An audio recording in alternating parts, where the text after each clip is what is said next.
Good afternoon to everyone. I hope you are okay and not too sleepy. Um, I have been asked to talk about partnerships for sustainability, and I've decided that I will go straight to the point, which is that uh, our challenge with respect to sustainability um, is that for sustainability to happen, for us to have a sustainable society, we need to have a society with the least inequality and the least injustice as possible.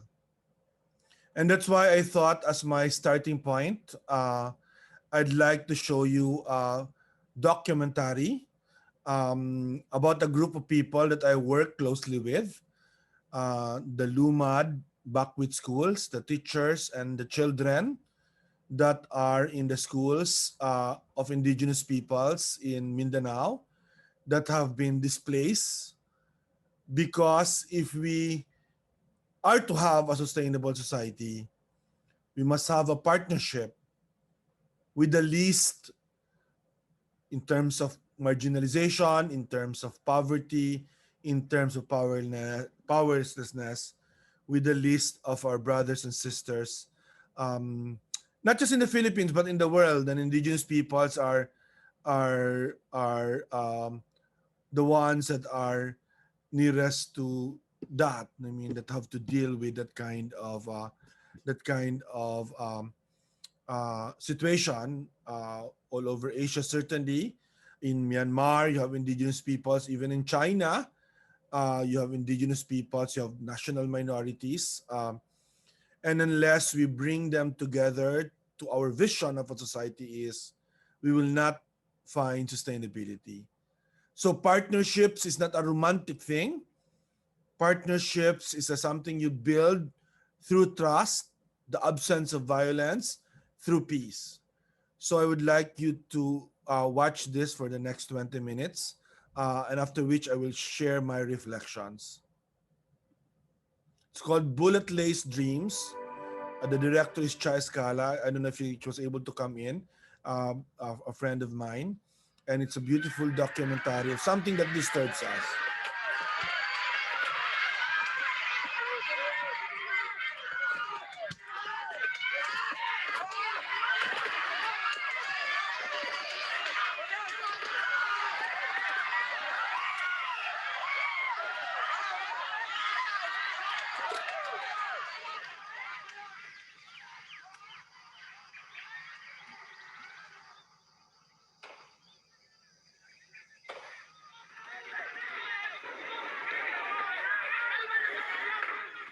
Mat among subject adto grade 7 o grade 8. Natingala mi nga kanang kusog kay nga buto. Kusog kay nga buto. Ana si Mambing, hala, unsa to? Dali mo gawas mo kay maghapa ta dito mi sa mayan kay bukid man to siya sa mua. Naga ta mong classmate nga diri ra mo agi ilang bala tapos diri ao.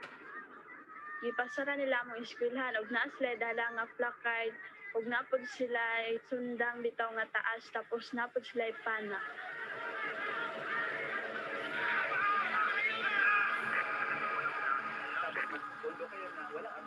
Ginaingnan mi nila nga ipasira na mo ninyong eskwelahan kay gusto na mo nga ipasubay lang tamo sa maayo nga dalan ana kay kaning inyong eskwelahan dautan ni siya nang hilak mi ana sila nga maghilak-hilak mo ning mga anak sa NPA gipalinya mi tagsa-tagsa og gikuha nila among pangalan og ginapitsuran mi tagsa-tagsa kay basin kami daw ang mosunod nga molihok kay ana.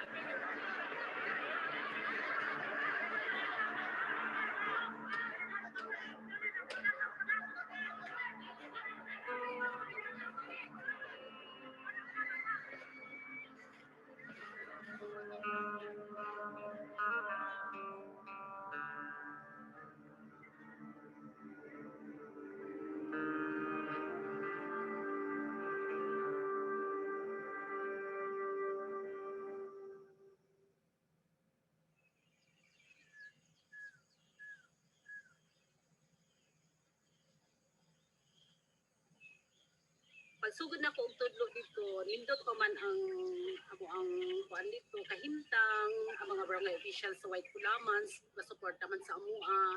Kay kung naami mga program amo man silang ginaimbitahan, so nagadto sila sa among eskwelahan, pero nahibulong lang ko katong naabot na ang 2015 naabot ang mga military sa amo ang komunidad sa White Kulaman nga nalahi naman ang kuan sa among mga barangay officials. Nagpuyod sila sa mga military nga kaadto sa among eskwelahan o nangingusog yun ang mga barangay official na kami ipapahawa sa among school. Patakatong panahon na, nagrali mi din at mispe, ang gralihan ang mispe nga ang mga maestra nga di magusto mo tudok mo diha kay ang mga bata nga gitudluan walay taga barangay White Kulaman. Kasi gara nag-eskwela diha dito sa laing barangay katong mga anak atong mga nipipos army. So among gralihan dito nga di magusto mag-abdi mo diha sa barangay o kanang mispe kay wa man kinahanglan siya nga o maeskwelahan nga dili koneksyon sa dipit.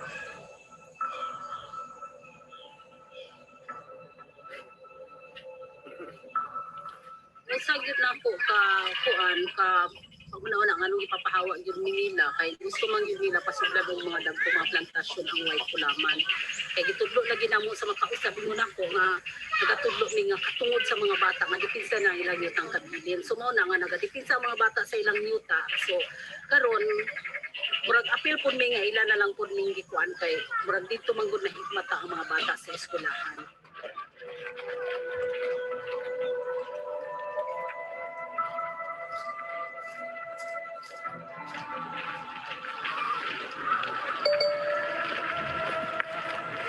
Gitabangan ni og kanang mga magulang ang mga aynahan ra pud sa among mga classmate.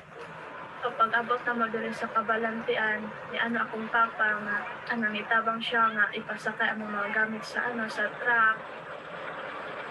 Nisugot pud siya nga kanang mukuyog ko sa akong maestra kay gusto ko nga dili pud ko mabulag sa ila kay syempre arang naanad na pud ko tapos naanda na pud nako nga sila nga gusto gid ko nga eskwela.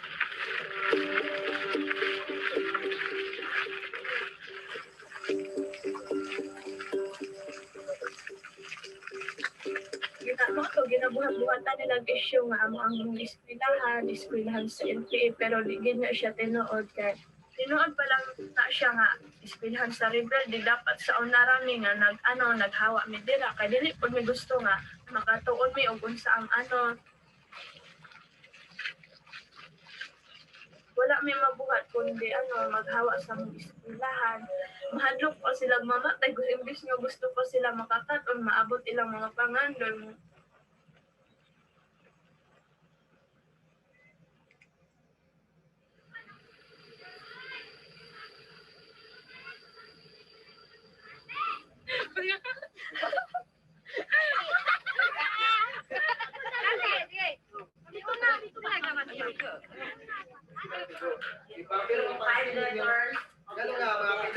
Now, step A or A, B, C, D, E to describe ato ang step below notation describing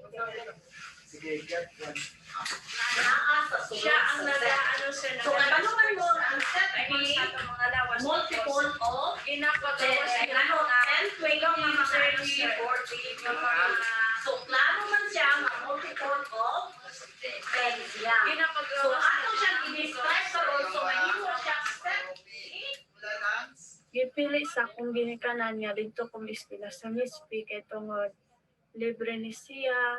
So ang gitudlo sa mga pareho ra po na sa DepEd kung unsa ang subject sa DepEd kung naay math, science, English, Pilipino ara naaman pod sa mo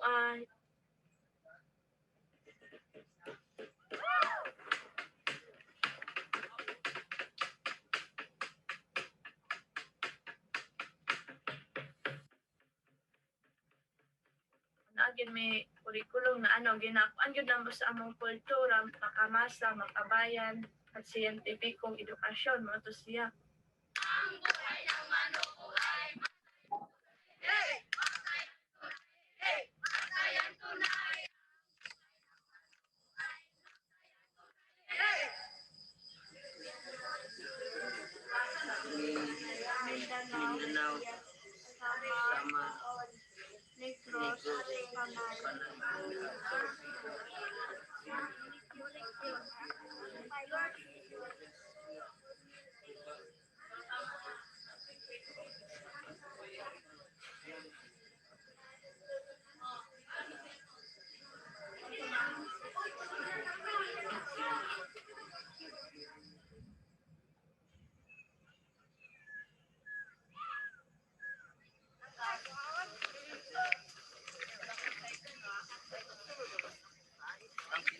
nato ato is ang katong insect pest, no?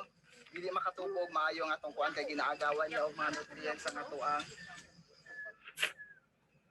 Inatudlo og balik sa among maestra ang mga kultura ng dati bilang sa mga lumad. Tudluan pud may kung paunsa depensahan among lupang lupang ninuno o paunsa ipaglaban ang among mga karapatan.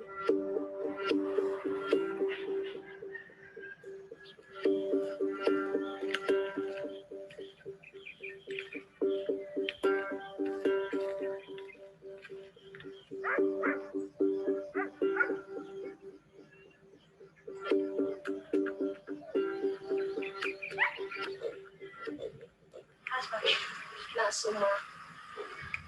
Ito, nanalang ang saging. Ako lang ang inulit kay. Mga pila na ako dito. Lagan na. Tanan-tanan. Apot. Padian nyo? Tama, padian mo dito eh. Hindi ako bantay na naman di respected. Nag-raster. Isa nag-lagyan first ay panukalit man.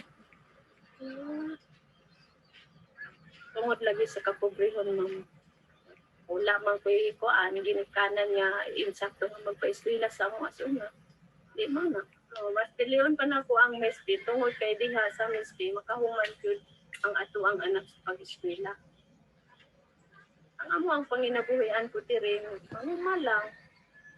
Paan man god kay naningkamot yun mi nga magsiayon nga mapa-eskwela na mo ang amo ang mga anak tungod kay diha ra may kutob sa elementarya. Unya, kanang naputol na mo nga mga grado, sila na ipalampuson na mo para makaangat pud ang amo ang makaangat pud sila. Yung mga eskwelahan lang ng mga lumad, yung kanila, they're operating without the Department of Education's permit. Kasi eskwelahan nila, pati ang teaching, subversion, communism, lahat na. So, umalis kayo dyan. Sabihin ko dyan sa mga lumad ngayon, umalis kayo dyan. Bubumbahan ko yan.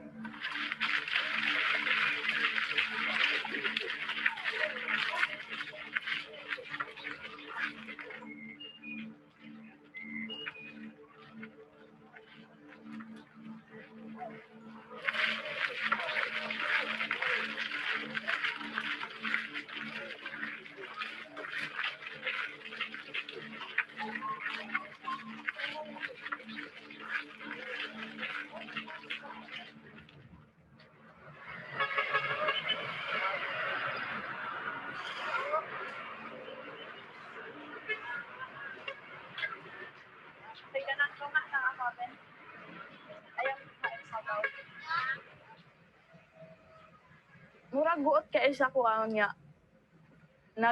Sige pud ko paabot adto nga unta mo uli na kay murag kanang dili na mo siya makaya kay bisag asa mi mo tan-aw. Murag buot siya sa among paminaw. Nya bisag asa mi mo tan-aw puro pader ang among makit-an. Dili mi anad nging ato among maunsa kay tungod didto asa mo kanang gawas nun kay mi kung unsa mong buhaton.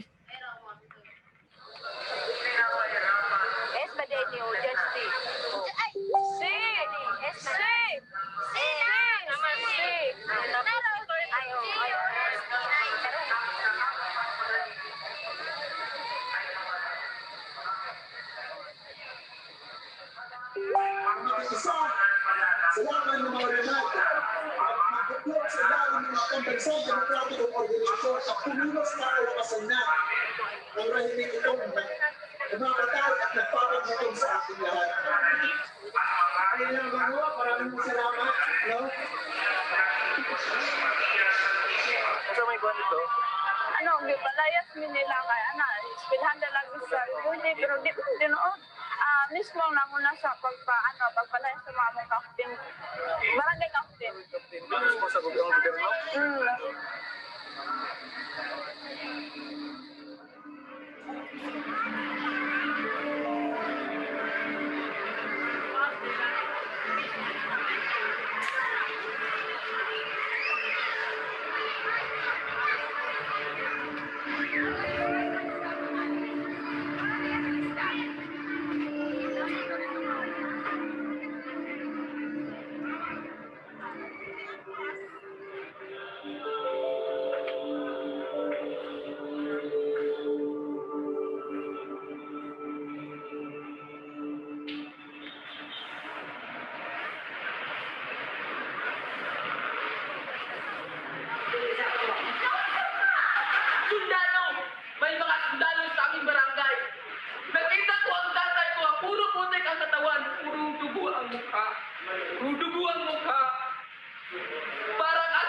sambayanan, tahanan ka ng mamamayan, tagapag-akit ka sa kumukuha ng yaman, handog mo'y gandat kasaganan. Dumating ang nangangamkam na dayuhan, ibon ay nagsiliparan, mga hayop ay nag-uunahan. Tila mga walang awang pinutol at minasak ating kalikasan. Mga tao'y nagsilikas sa sariling tahanan. Pumalat sa lansangan upang iparating wakasan ang kahirapan. Bagon! Ang balawat militar sa Mindanao! Karapatan ng isang nasa lungkunan na pangalagaan yung mga bata ilagsarhan ng eskwela. Edukasyon hindi gera! Bigloy hindi walang! Martial law sa Mindanao! Lansagin! Lansagin! Martial law sa Mindanao! Lansagin! Lansagin! Lansagin! Lansagin! Martial law sa Mindanao! Martial law sa Mindanao! Lansagin! Lansagin! Ito ang Universidad ng Bayan. Ito ang Universidad ng mga Lumad. Ang huling 2 buwan ng ating Bakwik School for this school year ay gagawin dito sa UP hanggang sa moving up ceremony at graduation.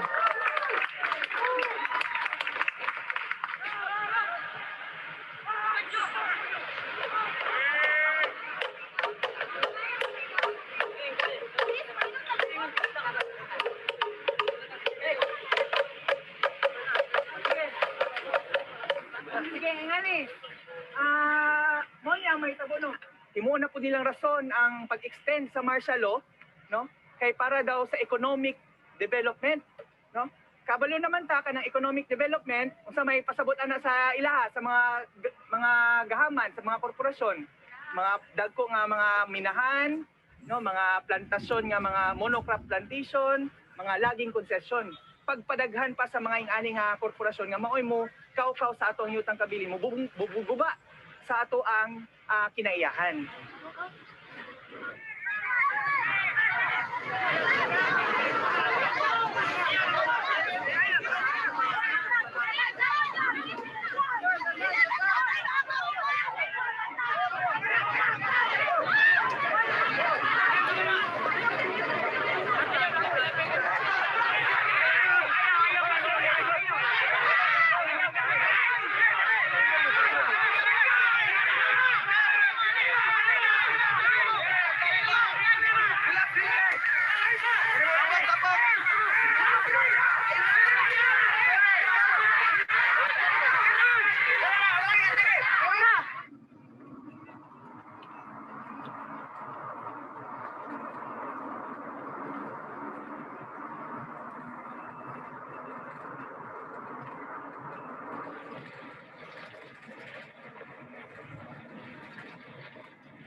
Kami, nagpuyukan nagsuroy-suroy sa mga kabarangayan, nga diha sa mga naay mga katawhang lumat sa all out masyalo sa Mindanao, medyo diha na'y nagsubo, akil na ko ana, lalo na ng mga sa kinabuhi na mo.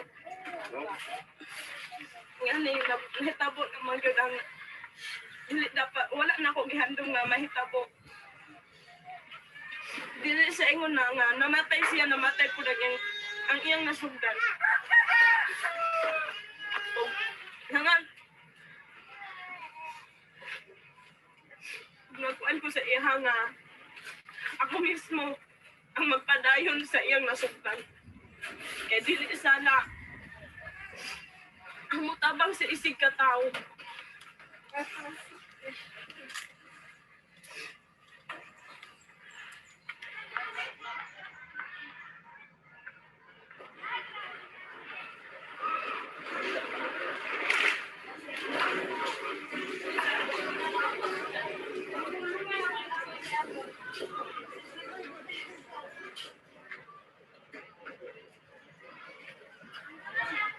Nabalitaan ako nga ang akong papa gipatay nga murag nahuyang ko ing ana nagbasol ko tungod kay nagkuyog ko diri murag feel na kuan nako kay murag ako murag naasa ko ako ang hinungdan nga nung namatay siya ing ana sakit siya daw ato ning ato naagi hapon ko gibati nga kahadlok adto kay tungod basin di ay kanang kuan dili lang akong papa ang ilang tuyo ing ato kundi kami tanang pamilya akong huna-huna kabalikon ko nga dili diri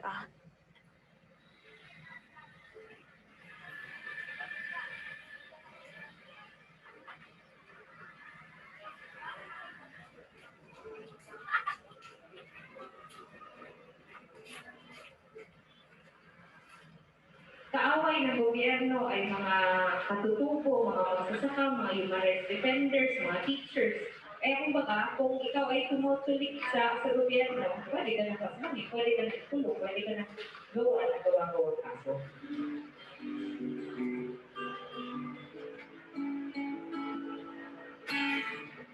Ay narito upang matutunan Sumasaad kasamang tulad niyo Kasi kami magkakauman Tulihan kaming tanan Dati po ang nanay ko, isa po siya teacher. Tapos noong November 17 po, dinaril yung tatay ko. Sabi nila na leader daw ng NPA. Bakit kung sino pa yung tumutulong para depensahan yung lupang inunan namin, sila pa yung nasa. Hindi si Duterte ang nagsusunod sa mga bata. Bakit? Si Duterte ang pumapatay sa mga bata, sa mga maralita, sa mga luman. Napasama nila ang mga paaralan ngayon. Ngunit itatayo at itatayo ito ng mga luman. Kung saan-saan itatalipada ang gobyerno. Nakakiyado at napatapanta ang ginagawa niyo. Hindi ka rin tumigil. Martial law sa Mindanao! Ulat! Labanan! Ibasura! Martial law! Ibasura! Makisama! Huwag matakot! Huwag may takot! Mag-iba ka! Martial law sa Mindanao! Ulat! Labanan! Ibasura! So, ayan, siguro magpapakilala mo na kami Vice President ng Magandang hapon po. Ako po si Grace Living po. Grade 10 din po. Nag-aaral po sa Wanted ka sa inyo? Okay. I-istorya agad tayo. Sige. Maintindihan ko kahit Bisaya. Noon tayong po, kahit nung nasa paralan pa po kami, hanggang ngayon, hindi pa po kami pagaling sa paralan namin kasi pinasara po siya. Tao rin po sa barangay kasama yung mga military na nagkakaroon. Kasi matagal na po hinahanap yung papa ko. Ang gagawin niya lang po yung Hinahanap dahil sinasabi nila na pinunod ng IPA, ganun. Tapos yung November po, doon po nangyari po yung pinatay po siya. Pinatay yung tatay mo? Oo. Pinatay Habang nandito siya. Pinatay po siya sa Nandito ka na. Oo. Binaret. Tapos, po doon, gabi po siya nangyari doon.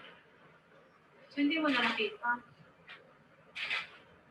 Hindi pa. Kasi hindi rin po siya. Hindi pa pwede mo sa area. akin ma-absorb lahat. Kasi medyo nasa shock ako na nangyayari ito sa inyo. Alam ko na yung reports na nakakarating sa akin gano'n. Pero hindi ko alam na parang kasing bata nila. At hindi ko alam na entire schools yung sinasabi. Kasi hindi talaga siya nakakita.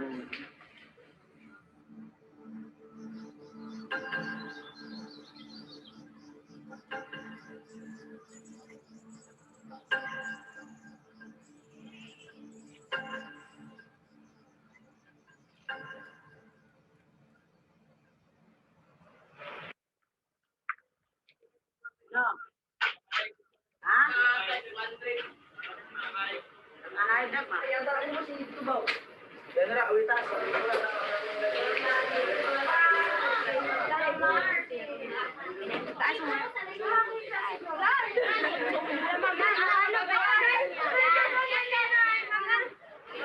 Hi, Sir mag-moving up nami, tapos mubalhin na po sa sunod niya sa laing grade. Dili si Engon nga kana mubalhin nami sa laing grade, malimtan na namo to among ipakigbisugan, kundi dala-dala namo to siya.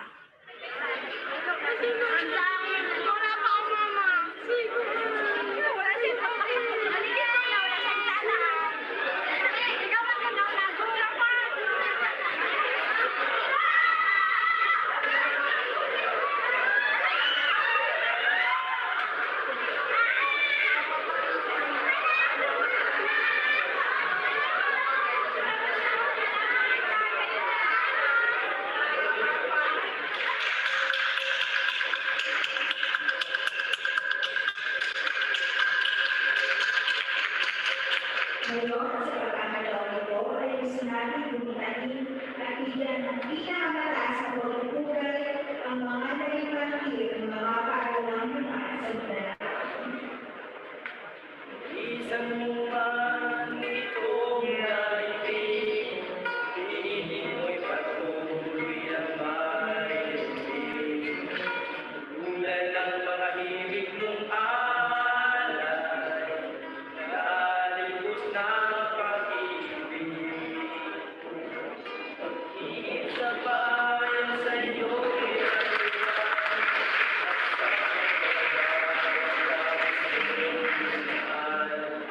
tulad mo ay di maribig, kapag kami ay narito. Aming makalapat tinulat kasama, lipong na ipuno ng problema. Ngayon naman ay dadaan tayo sa pinaka-pinakailan bahagi ng programa ito para mapapakilala ang mga pangsisikap na at 10 batang babae. At tumulong ang mga pagsisipag tapos sa taong 2018-2019.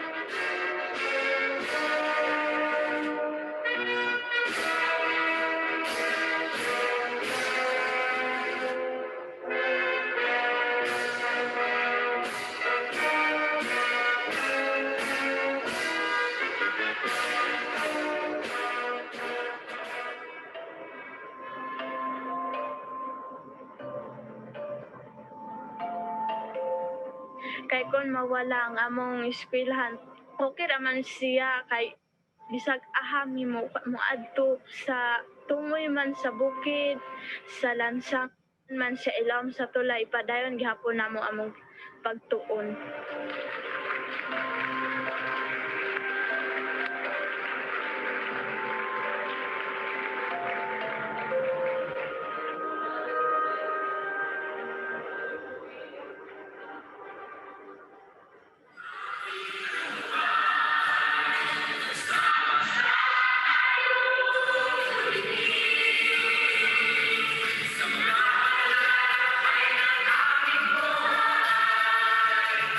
Thank you.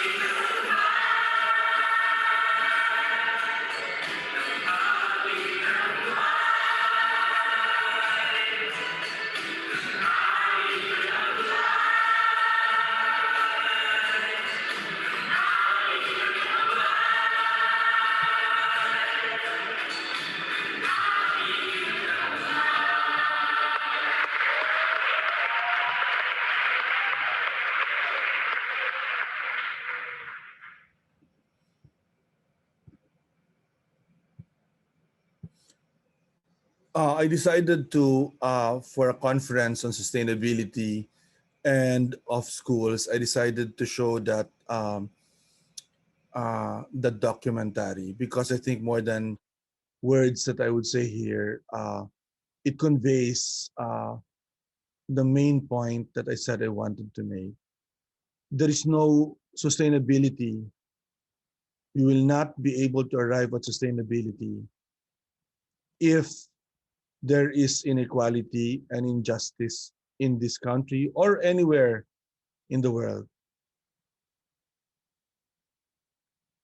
I know many of those children actually well because I actually am the lawyer for um, the Lumad schools, one of the lawyers, as many of us.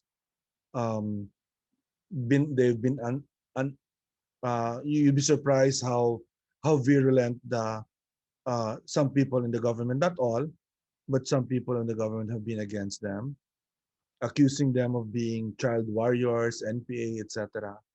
But you know what? If you go to those kids and you ask them what they plan to be, they're going to be like kids from the schools that you teach in or from the schools that you're studying in. I want to be a lawyer. I want to be a doctor. I want to be an engineer. I want to be a teacher. Many of them actually want to be teachers because they see their teachers as very good role models for them.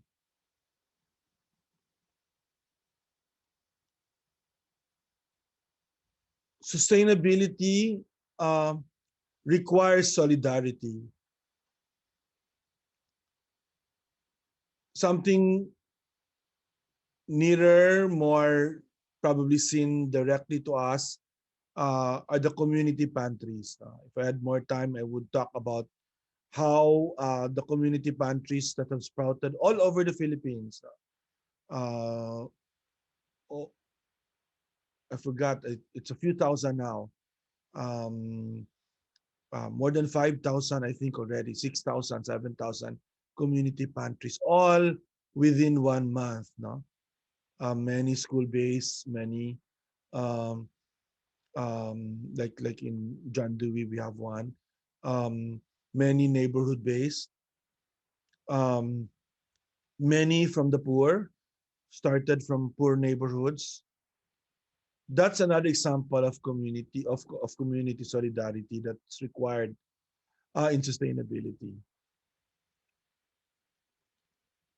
Of course, um, for sustainability, partnerships also with environmental organizations, schools linking up with environmental organizations would be a big thing as well.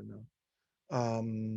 Because environmental organizations can help schools towards very practical things like waste management or energy efficiency.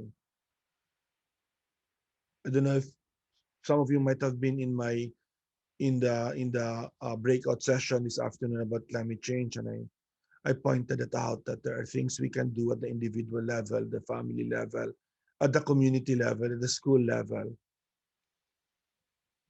and also for you know this whole set of environmental issues that we are facing, sustainable issues we are facing. There's many things that we can do, and encourage us to do that. Encourage us to look at what we can do. But again, I always say this that you cannot create change just by doing small things. You should do small things. You should do the things that you're capable of. I'm talking to the children, to the teachers, the school administrators. Um, but things in themselves, small things in themselves, do not add up to the system change we need so that we can truly have sustainable societies, societies that are not going to be challenged by coronavirus pandemics, societies that are not going to be challenged by climate change,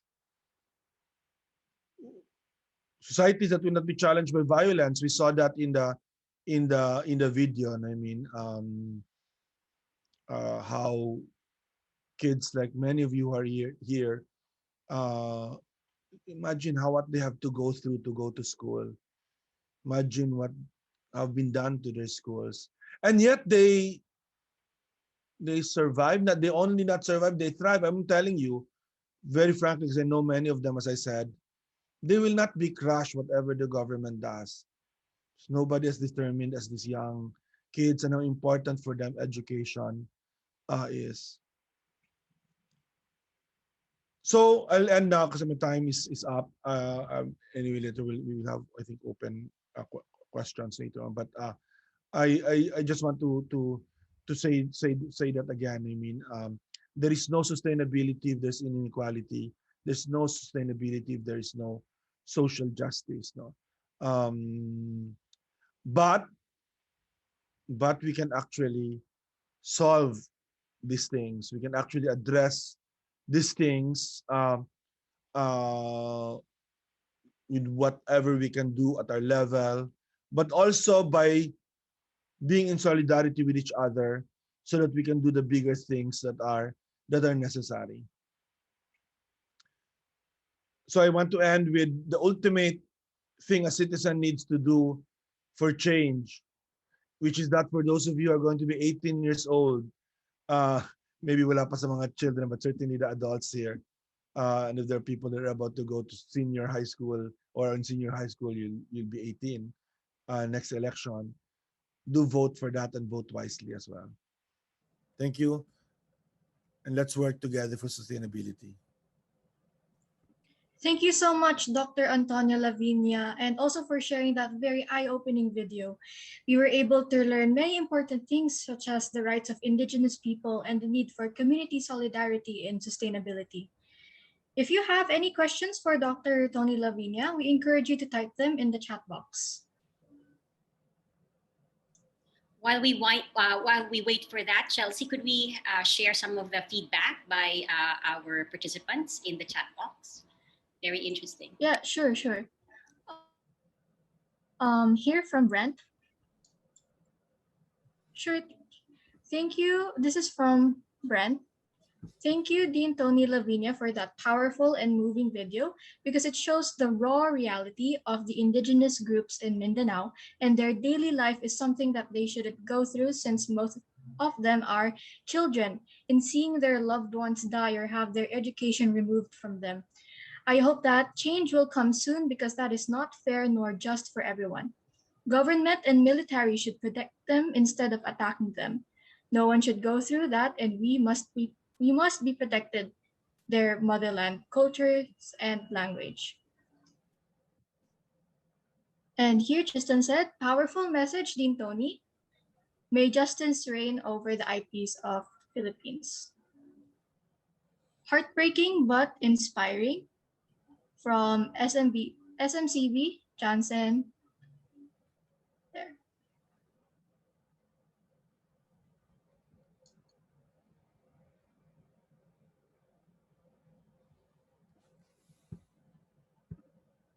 We have some feedback as well, Chelsea, from the parents. Maybe you could share them too.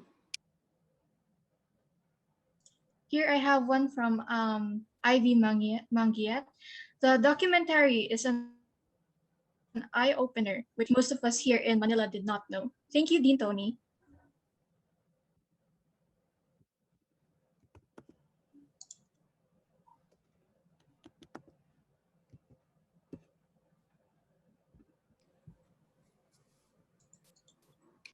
Thank you. Should I respond now or later? There's another speaker, right? Yes. I believe we could. Is it all right, Tony, that we proceed and then we just have the Q&A after? Sure. Right. Sure. Thank you again for sharing.